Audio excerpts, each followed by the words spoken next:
What are the coaching and personnel moves that are going to improve the New Orleans Saints going into 2023? We got all of that and a little bit of lanyard for you on today's episode of Locked On Saints. You are Locked On Saints, your daily New Orleans Saints podcast. Part of the Locked On Podcast Network, your team every day.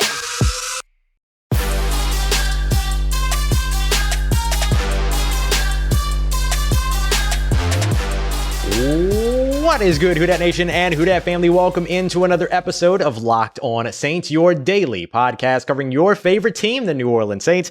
Part of Locked On Podcast Network, your team every day. Thanks so much, as always, making Locked On Saints your first listen of the day every day. Don't forget, we're free and available on all podcast apps and on YouTube as well. And I'm your host, Ross Jackson, at Ross Jackson Nola on Twitter, your New Orleans Saints expert, credentialed member of the media, CrescentCitySports.com, USA Today Saints Wire, Tuesdays on Locked On NFL, and here with you every single Monday through Friday on Locked On Saints. Today's episode of Locked On Saints brought to you by our friends over at Prize Picks, daily fantasy made easy. You just pick 2 to 5 players, choose whether or not they're going to come out at more or less than their Prize Picks projections. You can win up to 10 times your entry. Visit prizepicks.com today and get a 100% instant deposit match of up to $100 if you're a first-time user with the promo code Locked On. You can also check out the Prize Picks app. On today's episode, it is a New Orleans Saints 2022 season in review. We're going to break things down exactly the way that head coach Dennis Allen said that he and the Saints brass would be breaking things down over the course of this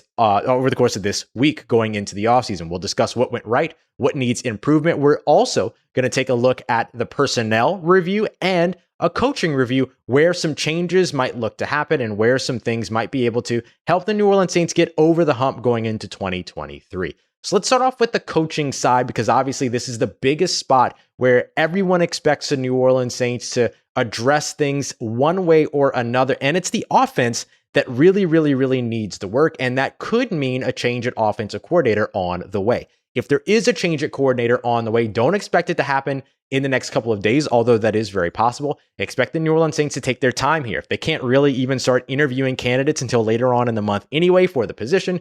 So with that, doesn't seem that there's going to be a lot of movement happening for them, and no need to have that movement happening right away. So for the Saints, we know it doesn't seem that there's going to be any changing at all at head coach for Dennis Allen, saying basically that they didn't have any further conversation about head coach. He's been given the impression that he's going to be back in 2023. He certainly expects it to be that way and says that he's excited about the opportunity. I know a lot of Saints fans were looking to see if Dennis Allen was going to be let go this offseason after a 7-10 year with a team that we thought was going to be much more talented, or that was talented enough to have a much better record, let me say it that way, by the end of the season. And unfortunately, that wasn't the case, but it doesn't look like the New Orleans Saints are putting that all on Dennis Allen, although Dennis Allen says that he is responsible for the success or failure of the organization. And so he acknowledges that it's his time now to work on improving the team. One of the ways that they can do that is by fixing the offense. The New Orleans Saints offense was in bad shape in 2022, 22nd in the NFL when it came to scoring, just 19th in yardage as well. That is not a New Orleans Saints offense as the standard has been created, and particularly over the course of the last decade and a half. Now, some of that is that most of the system and the play calling and all that left with Sean Payton, but there was a lot of expectation. There was a lot of confidence in Pete Carmichael stepping into a play caller's role. He led the New Orleans Saints to a top flight offense in 2012 when he was the play caller there.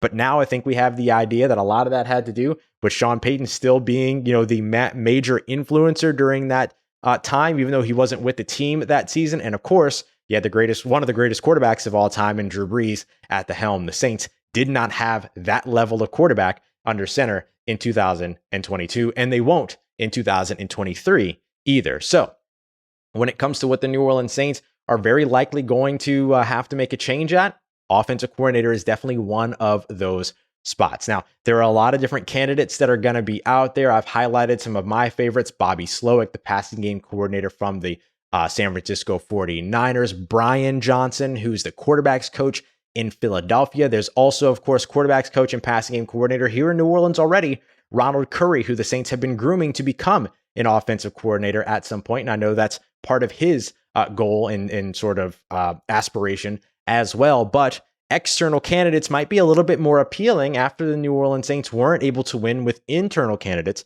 in 2022. So expect a change potentially coming in the coming weeks at offensive coordinator. If not, I'll be very, very surprised. It isn't to say that it won't happen. I'll just be very surprised if it doesn't. And it could be that the Saints move on from Pete Carmichael. It could be that they move him to a different position. It could be that he steps down.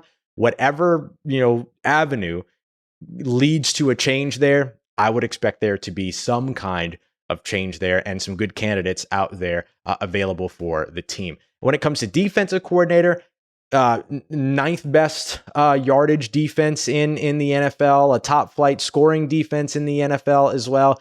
This was a defense that actually performed very well. They didn't allow more than 20 points in the last 8 games of the season. So the co-defensive coordinator kind of structure worked for the New Orleans Saints. Chris Richard, Ryan Nielsen did a great job together. That was something I was a little bit concerned about going into this year, but nothing but praise, nothing but glowing reviews from Dennis Allen and those involved in that structure. So the only way that I would expect to see any kind of adjustments at defensive coordinator going into 2023 is if, which is likely, Ryan Nielsen or Chris Richard get calls from the college ranks, get calls from the NFL ranks to take over different positions elsewhere. Those might be able to offer them sole defensive coordinator roles, which might be something that one or both are interested in which case one could take the job elsewhere and then one would stay and be able to retain the job at defensive coordinator here in New Orleans. I don't think you're going to see this New Orleans Saints team in any hurry to change much going on the defensive side, considering that has been the lifeblood of this team and maybe the most successful part of the team. However, and as we get to personnel here in just a moment, run defense is going to be something that this New Orleans Saints team is very, very much going to need to take a look at. But there are 3 major questions on the way when it comes to the New Orleans Saints personnel, and a lot of it starts at quarterback. That's what we're getting up to next as we continue with our season in review episode here on the Locked On Saints podcast. But first, today's episode brought to you by our friends over at TurboTax. Go to TurboTax.com today and don't do your taxes. Yeah, you heard me right. Go to TurboTax, don't do your taxes. Instead, meet with an expert who's going to do them for you. Tax experts can relieve all of the stress that come along with doing taxes by doing them for you, right? So that you can do not taxes. You can go and do something else. You can show your eyes things that aren't taxes. You can unbox a moving box that's not full of taxes. You can taste not taxes. You can sing not taxes. You can sing not taxes a lullaby and hope that not taxes sleeps through the night as well. You can even grab a saddle and ride not taxes off into the sunset, because with TurboTax, an expert will meet with you and will do your taxes from start to finish, ensuring that your taxes are done right, guaranteed, so that you can relax. Feels good to be done with your taxes already, doesn't it? Come to TurboTax to get your taxes done. Come to TurboTax and don't do your taxes. Visit TurboTax.com to learn more. Into it, TurboTax, full service products only. Video meeting while expert does your taxes is required. See guarantee details at TurboTax.com/guarantees. Today's episode also brought to you by Ultimate Pro Football GM, my favorite mobile app out there right now. You want to be a football GM, you want to run your own football franchise. Well, Ultimate Pro Football GM, the mobile app, gives you that ability right there from your pocket. Manage the salary cap, trade players, draft players, hire coaching staffs, coordinators, scouts, sports psychologists, upgrade facilities, everything that you can imagine you can do. Here, you can scratch that itch that franchise modes elsewhere don't give you. So go and check it out today. You can find it by visiting ultimate-gm.com or looking for and searching Ultimate Pro Football GM in your app store today. And you get a 100% free boost by using the promo code LOCKEDON in the game shop. Once again, that's promo code LOCKEDON for a 100% free boost over in the game store. You can find the game at ultimate-gm.com or Ultimate Pro Football GM today. Start your dynasty today. All right, family, continuing on with today's episode of Locked On Saints.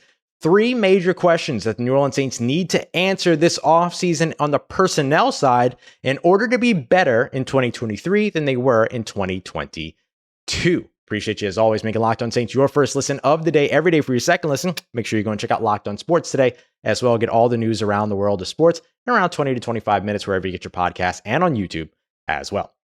So when it comes to the New Orleans Saints personnel side, let's be clear. The three questions that we're about to discuss, none of it matters if they can't get the play calling right, if they can't get the situational things right. This is a team that was in the 20s when it came to red zone percentage, when it came to touchdown percentage, near the middle of the league when it came to third down percentage, just barely over 40% third down conversion rate. So if the Saints can't fix play calling, if they can't fix the situational stuff, then none of these things matter. So that's got to be first priority. That's why we started the show there. But even if they make that change, there's at least one really, really important question that the Saints have to answer. Who's the quarterback in 2023? The Saints went from 3 games of Jameis Winston to another 14 games of Andy Dalton, and they ended up 7-10. So the way that I look at the New Orleans Saints quarterback situation here is that Andy Dalton's not under contract next season, although I wouldn't be surprised to see him back in the black and gold, if I'm being honest. Doesn't mean that he would be back as a starter, but could mean that he would be back as like a veteran mentor or one of a pair of veteran quarterbacks that's brought in. I don't see a path for Jameis Winston to get a starting role here in New Orleans. Dennis Allen was asked on Monday at his end of season presser whether or not he has a full evaluation or feels that he has a full evaluation of Jameis Winston, to which he simply responded yes. If he truly has a full evaluation of Jameis Winston and that evaluation did not make him feel that he was a better option than Andy Dalton, then I don't know how that changes going into 2023 with any other veteran quarterback that could potentially be brought into the fold. Guys like Jimmy Garoppolo, guys like Geno Smith, so on and so forth.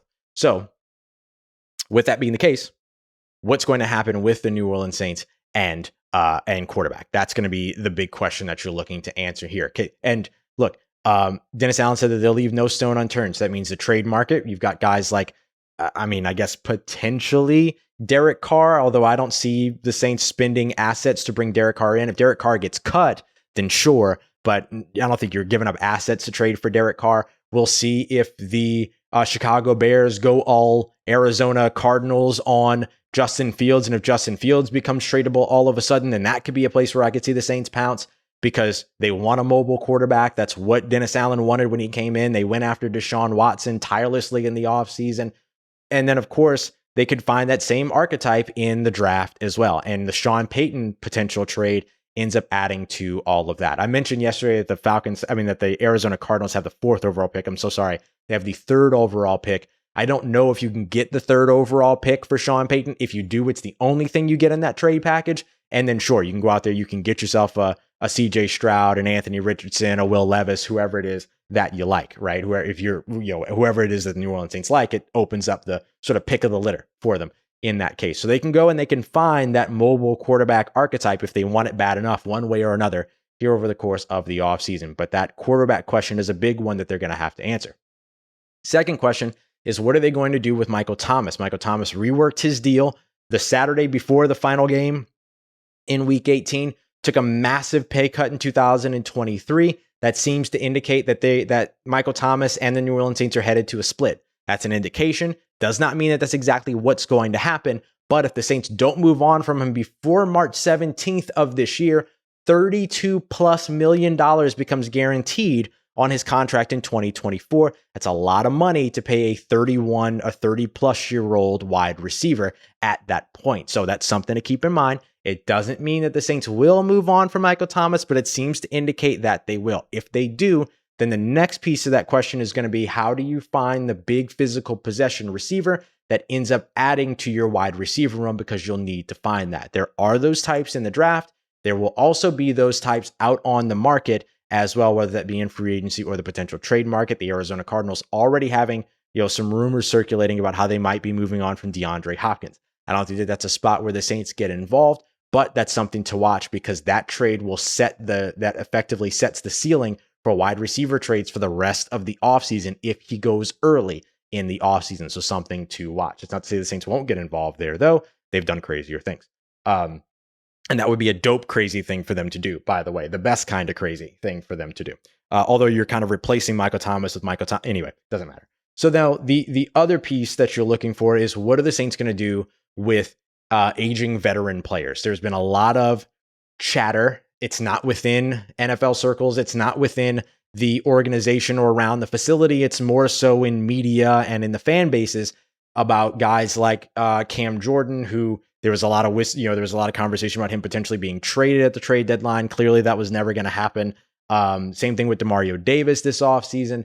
And so there are some things that you can consider here. If Cam Jordan is cut or traded with a post-June 1 transaction, you can have 2 of those for every team across the NFL. That saves the Saints around $13 million. Demario Davis, the same thing, would save around $7.5 million.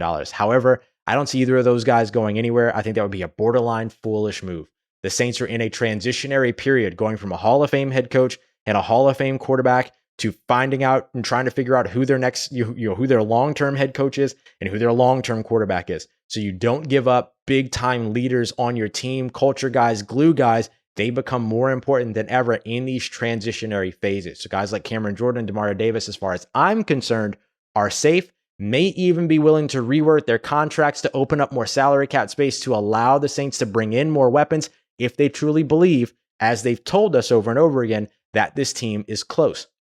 Now, whether you believe that they believe that, whether you don't believe that you believe that, it's what they're saying. It's not what they have to say. They could just not answer that. They could just not volunteer that information at all if they didn't want to. So for the Saints, those veteran players, if they do believe that they're as close as they believe they are, those players will be incredibly valuable going into 2023. So I don't see the Saints moving on from there. The last question, which is one that we've kind of alluded to, just to add a little bit of extra color, a little bit of extra flavor here, is, of course, what do you do with Sean Payton? Where does he potentially get traded? We'll be breaking that down and watching that story all across the offseason, and, of course, watching around the NFL to see where those potential openings end up happening. Up next, what worked for the New Orleans Saints? What needs improvement? We'll highlight a couple each. If you want to see the rest, I've got nearly 3,000 words for you over at CrescentCitySports.com, where you can see everything that I laid out that worked this season, didn't work. I'll pick some of my favorites and share with you, including young talent at wide receiver that will be the future of the New Orleans Saints offense if the New Orleans Saints can get this offseason right. We got that coming up for you as we continue on with today's episode of Locked On Saints. Today's episode of Locked On Saints brought to you by our friends over at Prize Picks. Prize Picks is daily fantasy made the way that it should be, the one and only way that you should be playing.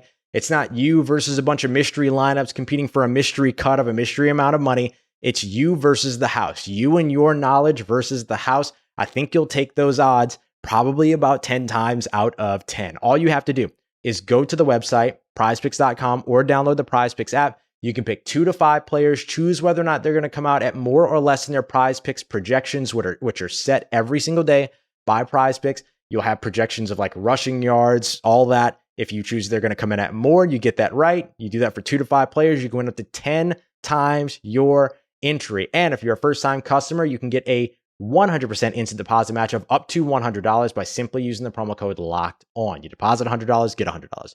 Deposit $50, get $50. Nice and easy. All you got to do is put in the promo code LOCKED ON at the Prize Picks app or prizepicks.com today. You get that 100% instant deposit match of up to $100. Let's get it, Who Dat Nation, wrapping up today's episode of Locked On Saints with what went right and what needs improvement for the New Orleans Saints this season. So we're going to take a look at these from, these are ones that I laid out again over at CrescentCitySports.com if you want to see the rest of my like 3,000 words of the season in review here. But I'm going to pick a couple of my favorites, and I want to start off with exactly what I told you I was going to start off with, which is one of the things that worked this season were rookie wide receivers Chris Olave and Rashid Shaheed. How good were they? Chris Olave went out there his rookie season, put up over 1,000 yards, something that we thought he and Michael Thomas might be able to do together in 2022. But unfortunately, Michael Thomas only got 3 games in, but Chris Olave never slowed down over the course of the offseason or the course of the season, despite missing 2 games. He's now second on the New Orleans Saints list when it comes to yards gained in the passing game by a rookie wide receiver, behind, of course, only Michael Thomas. As for Rashid Shaheed, what a revelation he was in 2022. And I don't even mean that just as a return man. I mean that as an offensive weapon, right? I mean, 488 yards in just 12 games as a guy that came in and really kind of, the Saints had to figure out how they were going to use him for the first probably 6 of those games. And all, you look at the last stretch, the closing stretch of the season for him. Yeah, in that weird Carolina game, he had just 3 catches for 34 yards, but 79 yards a week before that, 41 before that, 95 before that, 75, 53. So really, right just before right before the bye week, basically, right? Starting at that San Francisco game, they really started to figure things out with him on a consistent basis to the point where he finished the season averaging 17.4 yards per catch. I mean, the kid was just outstanding the moment that he got his first opportunity out on the field, like in earnest, right? In earnest, like really got his first opportunity. So big fan of what Chris Olave and Rashid Shaheed were able to do. They are the future of the New Orleans Saints when it comes to their passing offense, which hopefully sees a boost with better quarterback play, better play calling in 2023. You want to see more of the pluses? Again, CrescentCitySports.com. I've got a big old piece over there for you, but the linebackers are mentioned. Alontae Taylor, of course, is mentioned. Juwan Johnson is in there. And then special teams as well, because I'm a big fan of the special teams coverage and the very, very underrated signing of Isaac Yiadom as the gunner and punt coverage and kick coverage guy opposite JT Gray. He was really awesome for the Saints. Not everything was great in special teams, though. You want to talk about things that need to be improved upon. Will Lutz missed 8 kicks. Amongst kickers that tried at least 25 field goals in 2023, he had the second lowest field goal percentage at just 74.2. Probably his worst season as a pro since his rookie year. I don't think that the Saints are going to be hasty to move on from her or anything like that. You know, he just hasn't really necessarily been the same since that injury that kept him sidelined in 2021. So I wouldn't be surprised to see them bring competition over in camp. But more importantly, when it comes to things that need to be improved upon, we started to see it happen toward the end of the season, but the usage of Alvin Kamara was one that saw a lot of criticism and a lot of question marks, and rightfully so, in 2022. Now, some of that comes down to Alvin Kamara just being asked to do a lot because he was the lead back, no real consistent change of pace guy to split carries with or split the backfield responsibilities with.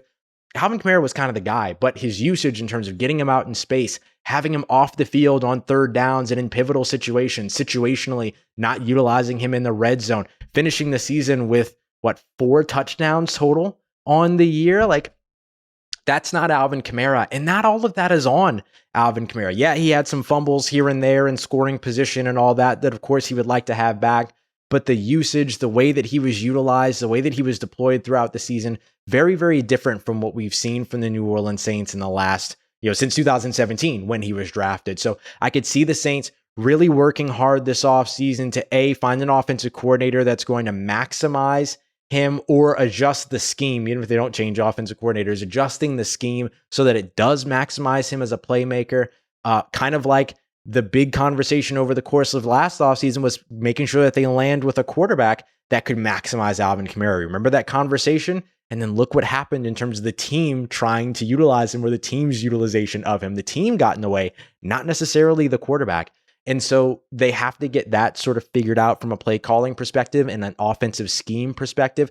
And I think, too, going out there and investing on a legitimate power back, a healthy one that can be the change of pace guy with Kamara to kind of replicate the success that Kamara and Mark Ingram had 2017-18. Kamara and Latavius Murray had 19-20. Since then, they haven't really had a consistent presence to be that guy and allow Alvin Kamara to be able to be that change of pace back. That is what made him special in the NFL in the first place. So I think that's a big thing. A couple of other things. Run defense, of course, needs to be improved upon. David Onyemata, Shai Tuttle, Malcolm Roach, all clocked in with an average depth of tackle at 3 or more yards upfield. That means running backs were getting 3 yards past the line of scrimmage on a consistent basis in the run game before there were tackles. Now, there are some things that, of course, change that number, right? Average depth of tackle. If you're only looking at run plays, then there's that piece. But if you see that number a little bit swollen, then that's because you're also considering when they made tackles on guys that were coming across the middle of the field on passing concepts and stuff like that. So really focusing just on the run game there.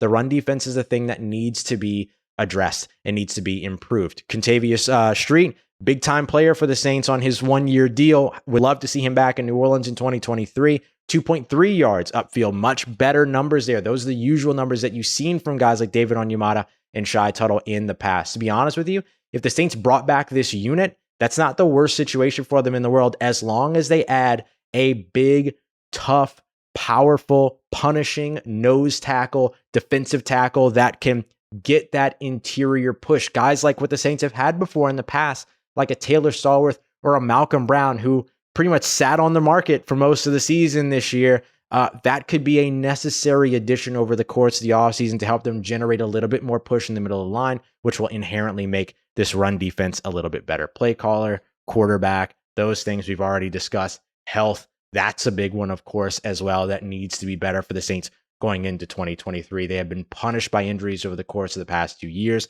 including bookending foot injuries on opposite feet for first-round left tackles and Trevor Penning, who, by the way, legitimately threw someone off the football field against Carolina. Like, you see it with Trevor Penning, y'all. It's there. Just hopefully he's going to be able to get healthy, get back out on the field in time for the majority of camp, the majority of the offseason work, and then maybe be out there week 1 ready to go. But you really want to see the injury fortune start to take a turn to help the New Orleans Saints out in the future.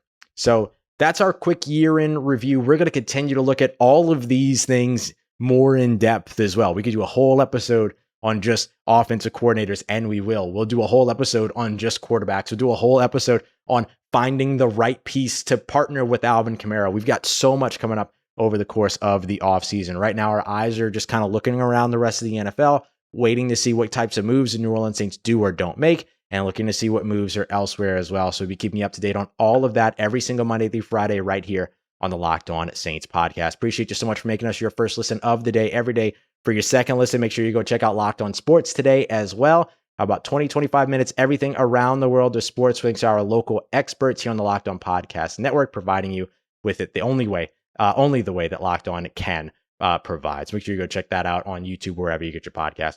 Appreciate you as always, making me a part of your day, part of your routine, saying yes to me and the show. As always, if you see me, say hi. And if you need anything else around your New Orleans Saints, make sure you follow me on Twitter at Ross Jackson, NOLA. Hit me up. Let me know how the family's doing. Let me know how you living. Let me know how your mom and them. And trust you, that nation. I'll holla at you.